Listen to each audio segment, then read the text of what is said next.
Hey, shu bir-birimizga qoratishdan boshqa ishimiz yo'qmi shunchalik? Ha yo'q. Hozir bizga faqat mana shu yarashadi.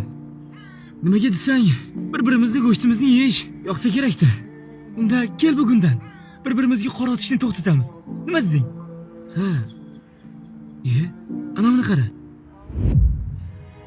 Shundoq sovuqda gulmi? Hoy, axir nega uzasan? Butun bir bog'da faqatgina mana shu. Jim, gapirma. Shundoq ham biz uzmasak baribir boshqa birov uzardi. Chiroyligini qara buni. Haqidingdan. Endi kerak emas baribir. Xuddi maktabdagi ustozimga o'xshaysan. Endigina tekshiruv kelib gapiraman deganimda Jim gapirma deya og'zimni yopardi. Yaramas. Ana ko'rdingmi? Bu yerda hamma og'izni yopadi. O'shaning uchun. Ke qoratishni davom ettiramiz-a?